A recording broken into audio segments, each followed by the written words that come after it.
তো বন্ধুরা আবার একটা ভিডিও নিয়ে চলে এসেছি তোমাদের সামনে। তো তোমরা দেখতেই পাচ্ছ কি নিয়ে ভিডিওটা হচ্ছে। তো মায়ের ঘট বিসর্জন করা হচ্ছে বন্ধুরা। মায়ের তো পুজো হয়ে গেছে, তো তাই মায়ের ঘট বিসর্জন করা হচ্ছে বন্ধুরা। তো তোমরা দেখো, প্রথম থেকে শেষ অবধি দেখতে থাকো। আর ভিডিওটা যদি ভালো লেগে থাকে লাইক, কমেন্ট, শেয়ার, সাবস্ক্রাইব করে পাশে থাকো। চ্যানেলে নতুন থাকলে চ্যানেলটাকে সাবস্ক্রাইব করতে ভুলো না। দেখো মায়ের কত আয়োজন করা হচ্ছে পুজোর। দেখো প্রসাদ প্রসাদ বিতরণ করা হচ্ছে। দেখো মায়ের অনেক কিছু, মায়ের রান্না করছে মায়ের প্রসাদ। তাই এই দেখো প্রসাদ প্রসাদ খেতে চলে এসেছি মায়ের। এই দেখো প্রসাদ দিচ্ছে বন্ধুরা।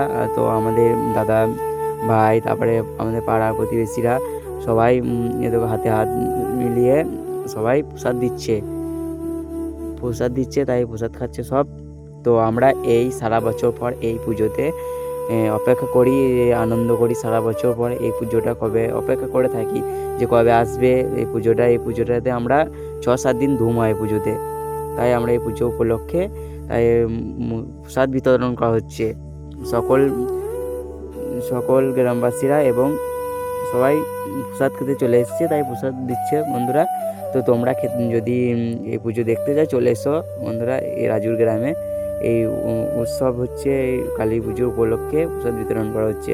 তো মায়ের মন্দিরের সামনে চলে এসেছি। মায়ের মন্দিরটা খুব সুন্দর, তো দেখার মতন। তোমরাও চলে এসো মায়ের মন্দিরে, তো ভালো লাগবে। আমিও প্রসাদ খেয়ে নেবো। এই দেখো সব হাতে হাত মিলিয়ে প্রসাদ দিচ্ছে। এই পুজোটা অপেক্ষা করেই থাকি আমরা। তো এই দেখো মায়ের সামনে চলে এসেছি। এই দেখো মাকে খুব সুন্দর লাগছে। আর মায়ের কাছে আমার যা মনের বাসনা, মায়ের কাছে মা যেন ইচ্ছা পূর্ণ করে দেয়, এবং মা যেন সকলকে ভালো রেখে দেয়। মা সকলকে ভালো রেখে দেয়, সবাই যেন সুস্থভাবে থাকে, সবার ইচ্ছা যেন মা পূরণ করে দেয়, আর সবাই যেন মিলেমিশে থাকে, এটাই চাই মায়ের কাছে, এটাই প্রার্থনা করি। এই দেখো কত ভিড়, খুব ভিড় হয়েছে। তো মায়ের প্রসাদ বলে কথা তো হবে না। প্রসাদ আমারও খুব প্রসাদ খেতে ভালো লাগে। তো আমি ভিড় কমলেই আমিও বসে পড়বো প্রসাদ খেতে বন্ধুদের সঙ্গে। এরকম মায়ের পুজোর উপলক্ষে স্টেজ হচ্ছে, স্টেজে মানে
তো বন্ধুরা এখানেই ভিডিও শেষ করছি। নেক্সট অন্য কোনো ভিডিওতে দেখা হচ্ছে। Tata, bye bye. ভালো থেকো, সুস্থ থেকো বন্ধুরা, আর এভাবে আমার পাশে থাকো বন্ধুরা। জয় মা কালী, জয় মা, যেন সবাইকে ভালো রেখে দাও আর সবারই মঙ্গল করো।